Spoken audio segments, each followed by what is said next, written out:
Focus on Headline.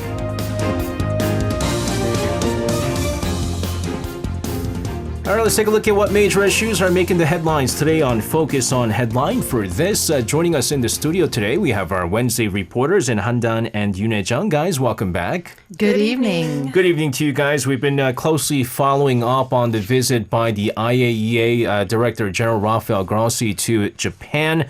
We had, of course, with that visit, IAEA having submitted its comprehensive assessment report to Japan, giving its final green light to Japan's planned release of the nuclear wastewater from the crippled Fukushima nuclear power plant.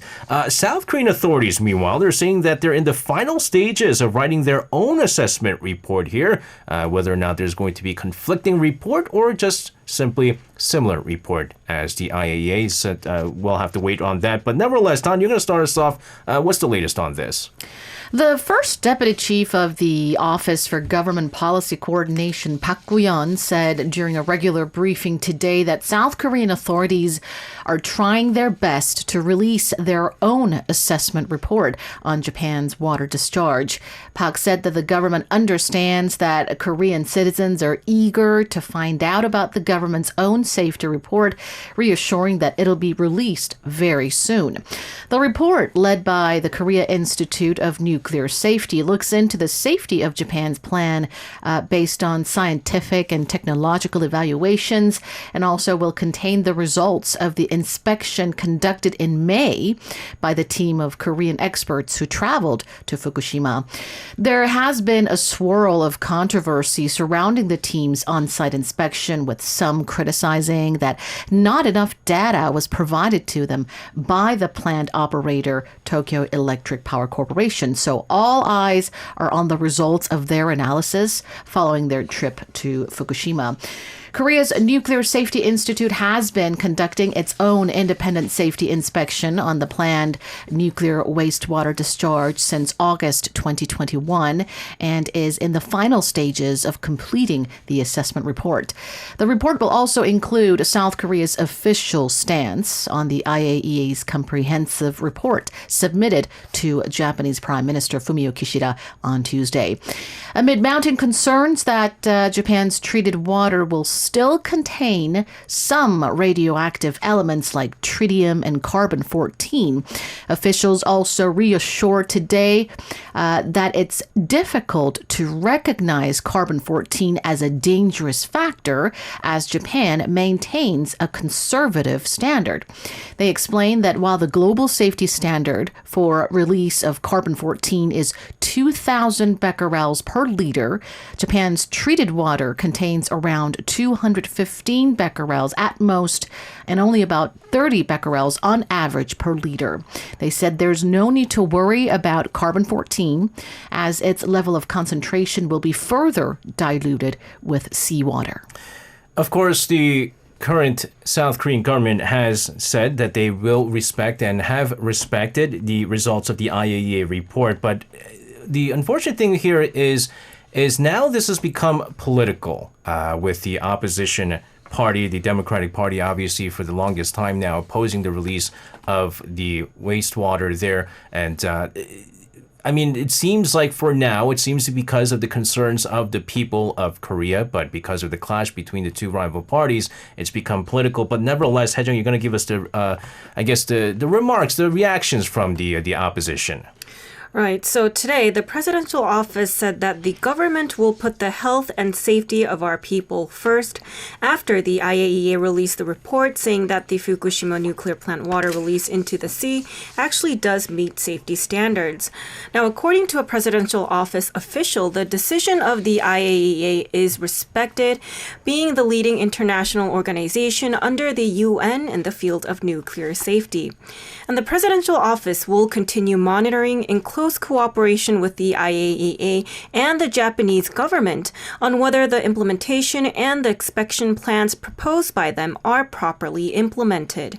The official added that the government also plans to strengthen the safety management of our seas and fisheries by increasing the number of radiation inspection locations in the nearby seas from 92 to 200. However, the opposing party is voicing strong concerns and criticism over the report. Democratic Party floor leader Park Kwang-won criticized the IAEA report, saying that it was something like that was ordered by Japan. He even added that the Japanese media said that the report failed to resolve concerns among fishermen and other stakeholders that opposed to the discharge. And Park slammed the IAEA as irresponsible, pointing out the agency's statement that its report does not encourage or approve the dumping of contaminated water into the ocean, which is a truly irresponsible statement. He stressed that the IAEA is not an organization that analyzes public health and the living environment, and that it's an organization that attaches importance to nuclear power generation, saying that the results of its investigation has low credibility. The floor leader also added that the IAEA has been supporting Japan's offshore dumping plan from the beginning, and that the organization themselves admitted that there is a lack of meteorological and oceanographic data, which makes their decision less reliable. And floor leader Park urged the government and the ruling party to renegotiate with Japan by using the concerns of more than 85% of our people and the strong objections from the DP, the number one opposition party, as leverage. And said that instead of going through with the water release, a permanent consultative committee between Japan and South Korea should be established to conduct transparent and objective verification with the international community, and even suggested sharing the financial burden if they can come up with plausible options other than dumping the water into the ocean. So, I mean, obviously this has become a political rift between the two rival parties. But again, we want to look at things sort of scientifically, which is why I made it clear for all of our listeners out there, because now it's become, depending on which side you take, now it's become, oh, then you're with the one party or the other party. No, it's not like that. It's really scientific, and which is why I told all of our listeners out there yesterday when we, of course, had Professor Timothy Mousseau from the South Carolina University, a nuclear expert, that we've been interviewing a large number of different nuclear experts who gave different opinions on the release of the tritium. And I think yesterday's interview was the most shocking one, because a lot of people don't talk about the food chain effect of things. If the planktons are getting the tritium, and if it gets basically into the organic, embedded organically, basically gets bigger, and the plankton's eaten by a smaller fish, and that smaller fish gets also the tritium, and then it gets bigger, and then the smaller fish is eaten by a bigger fish, and so forth. It passes on. And Professor Mousseau went as far as to say that there is certain evidence, there is some possibility that it could also, tritium could also get into a pregnant woman, into the placenta, and there's no way out of it. And the only thing that we looked at, the only kind of data that we've seen so far from the IAEA or some of the other experts from the IAEA was that tritium in just a glass of water is safe. But the thing is, if we eat the seafood from the water that was impacted by the tritium, it could also go into our body. And what happens to our body, and also it could bounce off the DNA, was what Professor Mousseau said. So the big point with this was that although he made all these comments, there's not enough information on tritium. Even nuclear experts are just finding about tritium. So it's a little bit too early to make a decision to give them the green light, what Professor Mousseau said. Again, so because we have these two sides here, which is why we're getting concerns, because they're going, are we going to trust the IAEA, or are we going to trust some of the other opinions from the nuclear experts? But what's interesting, but although widely expected, the U.S. has actually expressed its support for Japan's planned release. In fact, from the very early days of the planning, the U.S. has sort of said they've supported it, saying Japan and the IAEA has been open, they've been transparent in its management of the nuclear contaminated water since the outbreak during the 2011 earthquake and tsunami. So, Don, let's get more on this. The U.S. State Department said that science should dictate the planned release and thanked the IAEA for its continued efforts to thoroughly review and report on Japan's plans for the release. So technically supporting the IAEA's final approval of the discharge. Speaking to Yonhap News Agency, a U.S. State Department spokesperson said that Japan's plan has been reviewed and supported by the IAEA, highlighting that Japan has been open and transparent in its management of the aftermath of the 2011 Fukushima Daiichi nuclear accident. The spokesperson, who talked to Yonhap on condition of anonymity, said that as Japan considers releasing some of the treated water from the plant's water storage tanks into the Pacific Ocean, science should dictate judgments about the release of the treated water. The spokesperson also said the U.S. appreciates the work of the IAEA task force for its continued efforts to impartially and factually review and report on Japan's plans for the release of the treated water. The spokesperson added that the task force assessed the plans for the release of treated water against IAEA nuclear safety standards, which it developed in consultation with all IAEA member states, including many small islands and other developing states. And this reflects, according to the spokesperson, the international consensus on what constitutes a high level of safety for protecting people and the environment from harmful effects of ionizing radiation. The spokesman also emphasized that Japan has also consulted scientists and partners from across the Indo-Pacific region on its plans. This came as no surprise, though, as the Biden administration has technically supported Japan all along from the get-go since April 2021, which is when Japan first announced its discharge plan. However, unlike the United States, China has been a bit more skeptical about the Fukushima power plant water release. Let's also get China's stance on the IAEA report because alongside South Korea, China has also expressed some concerns on this previously. Right. So simply put, the Chinese government has given a no to the IAEA report, saying that it cannot prove Japan's justification for discharging the contaminated water.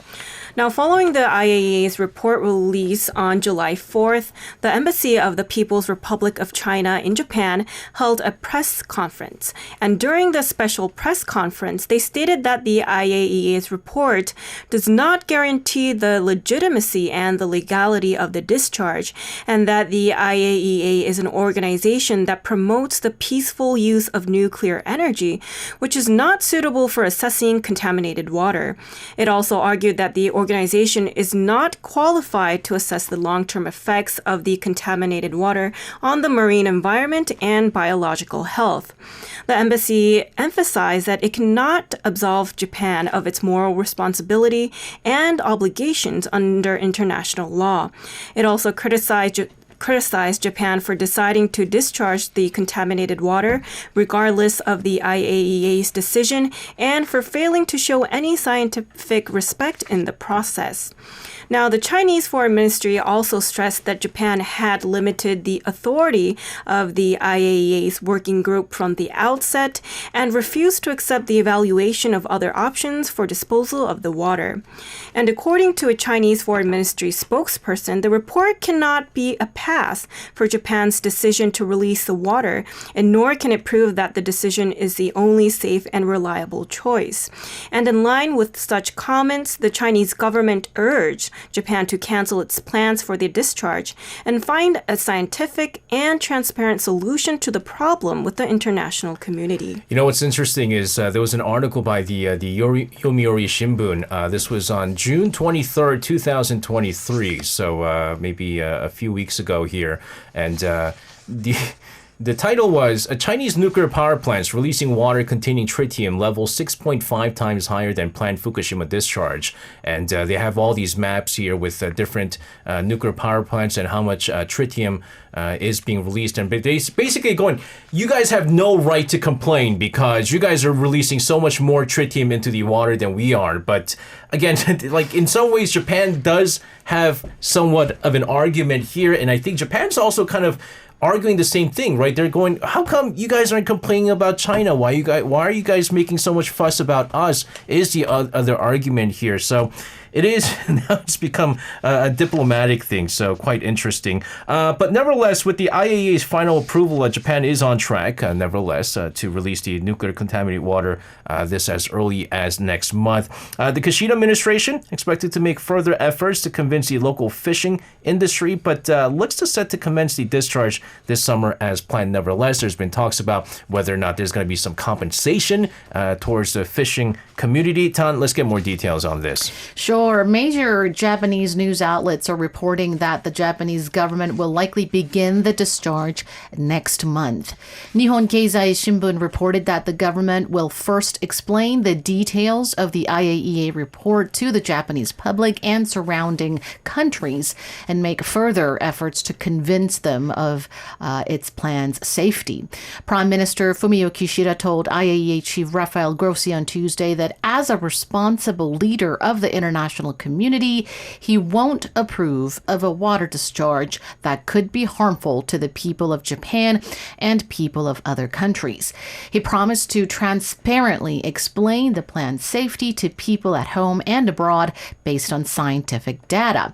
Japanese authorities are first expected to hold a briefing session for local fishermen who have adopted a resolution against the release. IAEA Chief Grossi is also expected to attend the briefing to reassure them about the plan's safety. And efforts will also be made on the diplomatic front. According to Yomiuri Shimbun, Japanese Foreign Minister Yoshimasa Hayashi is arranging separate talks with his South Korean and Chinese counterparts during the upcoming ASEAN Regional Forum set to be held in Jakarta to explain in detail about the IAEA report. But whether the voices of these opposing groups will be reflected remains murky, as Japan has previously made clear that the discharge will begin in the summer of 2023. Japan's Chief Cabinet Secretary Hirokazu Matsuno doubled down that Japan has previously notified that the release will begin sometime between the spring and summer, and there is no change of plans. He highlighted the importance of the IAEA's final report in carrying out the discharge. So, again, like you said, Don, even though there might be some opposition, the release of the contaminated wastewater is going to happen nevertheless. Now, I think one of the criticism with this, even with the nuclear experts, and again, I keep citing our expert yesterday, Professor Timothy Mousseau, is that it's inevitable they're going to release it, but the only thing is that it seems a bit rushed, that there's just not enough information on the effects of tritium and the level of tritium and how it's going to affect us. Is there a particular reason why Japan is insisting that the water discharge must take place this summer? Well, according to Sankei Shimbun's analysis, the Kishida administration is attempting to avoid possible impact on the domestic and international political situation. Domestic politics in particular is a huge concern of Kishida administration, as local elections are set to take place this fall in regions surrounding Fukushima, including Iwate and Miyagi prefectures. The Kishida administration obviously does not want the discharge to become the center of political debate during the election period. An assembly election is also set to take place in Fukushima in November. Sankei Shimbun, meanwhile, pointed out that important elections are also coming up in Japan's neighboring countries. South Korea will hold general elections next spring, while Taiwan will hold its presidential election in January next year. And Sankei analyzed that if Japan delays the water discharge, opposition parties in South Korea and Taiwan will use the issue to attack the current governments, sparking another huge wave of protests against the discharge plan. It was also quite interesting because initially they said it was going to be released in the springtime. But I think what they were saying is that the reason why they delayed it is because of the G7 summit that took place earlier this year. And they're saying that, we'll get this done after the G7 summit is done and over with, which then a lot of people are saying, well, if there's no problem with the discharge of the contaminated water, why do it, why not do it before the G7 summit? So a lot of back and forth here, but again, it does seem like it's going to happen as early as next month. But now that Japan is preparing to release the Fukushima nuclear wastewater. The EU is set to abolish import restrictions on food products from Japan. And here's the interesting thing. If the EU, which, by the way, ladies and gentlemen, has strict policies on food safety, does go about abolishing the restrictions, it may actually impact discussions on eliminating regulations in other countries, for example, like us here in South Korea. So, Haejung, you have more on this. Right. The European Union is poised to abolish its import restrictions enacted against Japanese food products. Now, the EU could be removing its restrictions this summer for various food items from 10 different prefectures in Japan. Now, 55 countries, including South Korea and the EU, have banned imports of food from Fukushima since March 2011 after the explosion at the Fukushima Daiichi nuclear power plant. The restrictions at EU have been loosened several times, but the opposition within the European Parliament delayed a full abolishment. And currently, fish and wild mushrooms from Fukushima are required to have certificates of radiation analysis, but the lifting of regulations means that this will no longer be needed. And the US lifted its import restrictions for Japanese food products 2 years ago, and should the EU follow suit, only 5 regions, South Korea, China, Hong Kong, Macau, and Taiwan, will be left with a ban on imports from Fukushima. So there are concerns that the EU's move could lead to pressure on South Korea to lift its ban on imports of food from Fukushima as well. Now, this Monday, the EU Commissioner for Agriculture met with Japan's Minister of Agriculture, Forestry, and Fisheries, and in the meeting, the two reportedly discussed lifting EU's ban on food imports from Fukushima. And the lifting of the import ban on Fukushima seafood will be one of the main agendas of the Japan-EU summit scheduled to be held on the 13th in Belgium with Japanese Prime Minister Fumio Kishida and EU Commissioner Ursula von der Leyen. So far, the Japanese government has not pressured to lift the ban and has not filed a complaint against South Korea at the WTO, given the trend of improving relations between Japan and South Korea.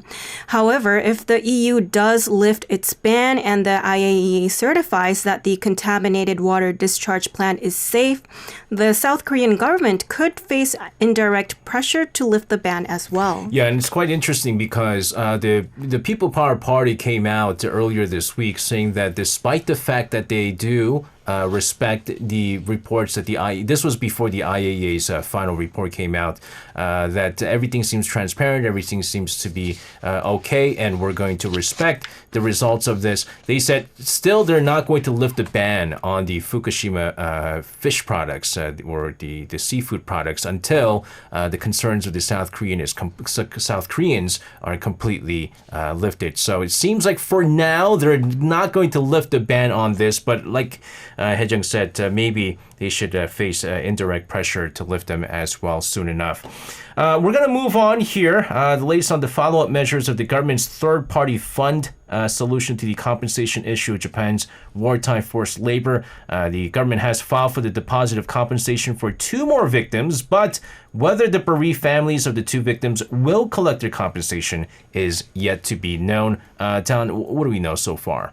Well, for our listeners who may not be up to date about this deposit filing at courts, the government announced on Monday that it began a process to deposit the compensation of 4 victims of Japan's forced labor who are still refusing to receive the government's compensation collected through a third-party fund. Among the 15 plaintiffs who filed suit for compensation against Japanese firms responsible for the forced labor, 11 of them, including 1 surviving victim, have accepted the Yoon administration's third-party fund solution, while the remaining 4 rejected the new solution.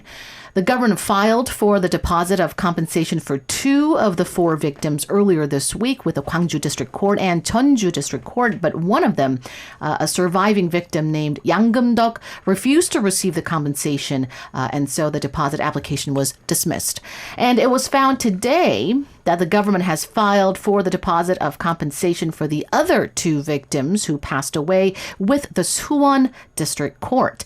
The spouse spouse of late victim Chung Chang-hee and children of late victim Park Hae-ok are eligible to collect their share of compensation at the court if they decide to accept the government's third-party fund compensation.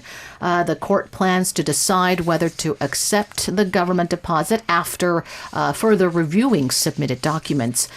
Seeking to mend ties with Japan, the South Korean government announced a plan in March to compensate the 15 Korean victims of Japanese wartime forced labor through a government-affiliated foundation. But 4 of the victims still refuse to accept the compensation, arguing that the compensation should come not from a third-party fund, but from liable Japanese firms. The 15 victims won damages suits against Japanese companies, Mitsubishi Heavy Industries and Nippon Steel, at South Korea's Supreme Court in 2018.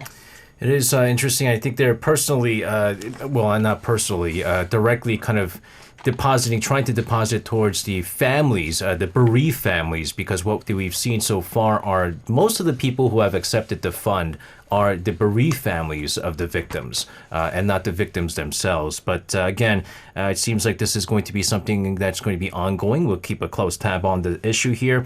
In the meantime, for the first time in 29 years, television license fees of KBS and EBS, these are both state fund broadcasters, they're now going to be separate from the monthly electricity bills that are all residents of South Korea receive. Haejang, do tell us what this is all about.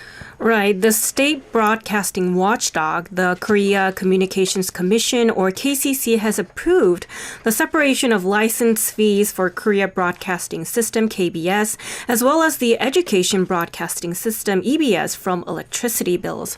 Now, for some background, since 1994, a monthly license fee of 2,500 won, or roughly $1.91 for both KBS and EBS, has been bundled with electricity bills for every household with a television receiver. And Korea Electric Power Corporation, or KEPCO, has been automatically collecting the fee from electricity bills, a measure that ensures that all households pay the fee. And as of 2020, 47.3% and 6.2% of the source of revenue came from the monthly license fees for KBS and EBS, respectively. And today, the KCC approved an amendment to an enforcement ordinance at a plenary session with members from the ruling side, Kim Yo-jae and Lee Sang-in, forming a 2-1 majority in support of the move. At a public meeting with lawmakers prior to the plenary session, acting chairman Kim Yo-jae explained that the TV fee is not just an issue for KEPCO, KBS, and EBS, but is an issue for the entire nation that pays the fee. He also added that KBS has predicted that its revenue could fall to the 100 billion won range from 600 billion won as of last year if the fee is separated from electricity bills, which shows that KBS management has been operating negligently while relying heavily on TV license fees. Now, the revised enforcement decree of Ordinance of the Broadcasting Act bans the collection of license fees bundled with utility bills for every household with a television receiver.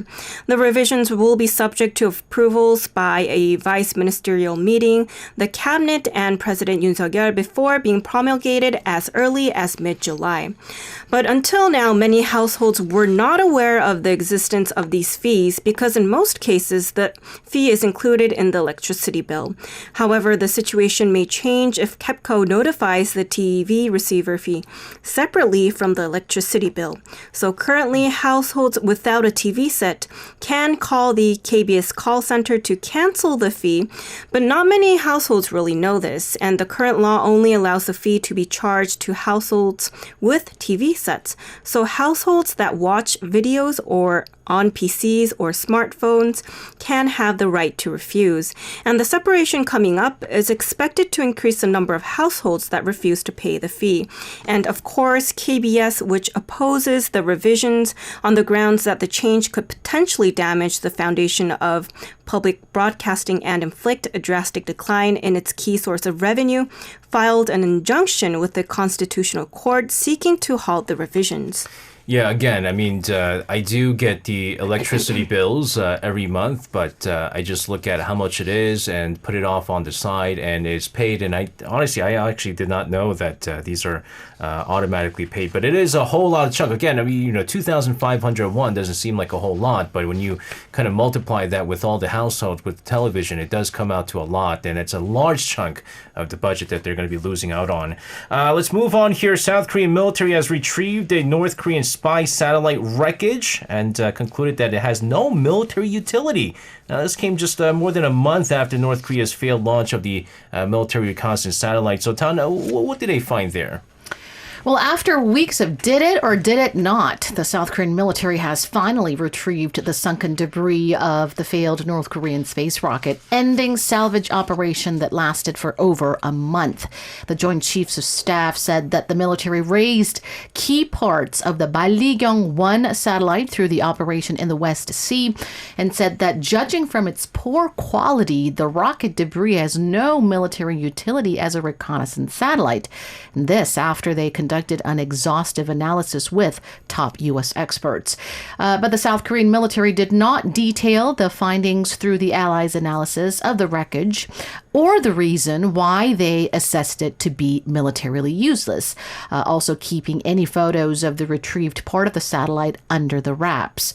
They're not to be blamed, though, because South Korean officials have been quite cautious about information regarding the satellite debris, as disclosing all the information the military obtained from the salvage operation could rather benefit the North Korean military. The Allies' joint analysis drew keen attention as it could shed light on the progress of the North's long-range rocket development and space programs, and also on other countries' possible help in providing rocket parts to North Korea. The military is believed to have recovered key camera components and other pieces of optical equipment installed in the satellite. And they've reportedly concluded that the recovered camera has much poorer quality than the 1-meter resolution class required for a spy satellite to function properly. Salvage operation began in the West Sea soon after the rocket fell into the waters, involving Navy ships, maritime aircraft, and deep-sea divers for over a month. The operation had been hindered by poor underwater visibility, fast currents, the heavy weight of the sunken wreckage, and other challenges. The North has claimed that their first ever spy satellite launch involved the new Cheolima-1 rocket carrying Balligyong-1 satellite. Soon after the failed launch, the North state media acknowledged the rocket crashed into the sea due to the abnormal starting of the second stage engine. Seoul and Washington have long viewed what the North claimed to be a space rocket launch as a violation of UN Security Council resolutions banning any launch using ballistic missile technology. I mean, it's got to be very embarrassing for North Korea, because not only did they fail, the failure of the launch, I mean, it's sort of normal. Like even, SpaceX failed their first launch. South Korea, too, failed their first launch. And then now, according to the debris, the technology that they were trying to send up is not even up to par. And, the reason why, North Korea was really touting this is because not too long ago, they launched, revealed these, spy satellite imagery of Seoul and Incheon, I think it was. And then basically the Seoul officials were like, it's really bad quality, guys. I mean, I looked at it. I had no idea it was Incheon. The only reason why I knew it was Seoul is because Han River is kind of visible. Other than that, it's pretty bad technology. But again, whether or not they're going to be launching the conducting their second launch soon is yet to be known so far. In the meantime, vice ministerial level talks took place in Beijing between South Korea and China against the backdrop of sour diplomatic ties. The meeting was also the first high-level talks between the two countries since the comments made by China's ambassador to South Korea, Xing Haiming, last month, which he warned Seoul against making, quote, wrong bet when it comes to the China-U.S. rivalry. So, Haejung, you have more on this. Sure. According to Seoul's Foreign Ministry, Deputy Foreign Minister Choi Young-sam held a meeting with Vice Foreign Minister Sun Wei-dong at the Chinese Foreign Ministry on Tuesday. Although the two countries have been at odds over the Chinese Ambassador Xing Haiming's comments, the two discussed ways to develop stable relations and stressed better trade promotion, stable supply chain management, and efforts to expand person-to-person and cultural exchanges. The two sides agreed that careful efforts are needed to promote bilateral relations based on mutual respect and reciprocity based on the consensus for the development of bilateral relations reached at the ROC-China Foreign Ministers meeting in China last August and at the ROC-China Summit on the sidelines of the G20 in Indonesia last November. They also agreed to strengthen communication and cooperation on the North Korean nuclear issue, and in particular, Deputy Foreign Minister Choi Young-sam called for China's constructive role in helping North Korea stop its provocations and return to dialogue for denuclearization. The two sides also exchanged views on the Taiwan issue, along with the recent visit of Ambassador Xing, which has become a key point of conflict in Korea-China relations in recent years. And Vice Foreign Minister Sun Wei-dong emphasized that Taiwan issues belong purely under China's internal affairs, and that the One China principle is directly related to the political foundation of bilateral relations, and urged South Korea to strictly adhere to and implement this principle. And in response, Deputy Foreign Minister Choi affirmed that South Korea's stance on respecting One China has remained unchanged since the establishment of diplomatic relations. And according to the Chinese Foreign Ministry, the two sides had frank talks on the South Korea-China relations and agreed to make joint efforts to strengthen bilateral political and diplomatic communication.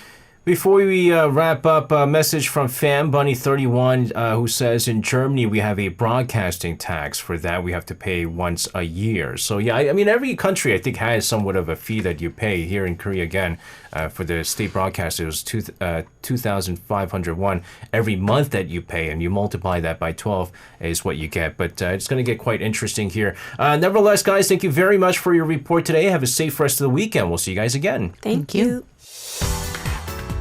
You can listen to Korea Now with me, SJ Lee, by downloading the Arirang radio application, or tune in online by visiting www.arirangradio.com.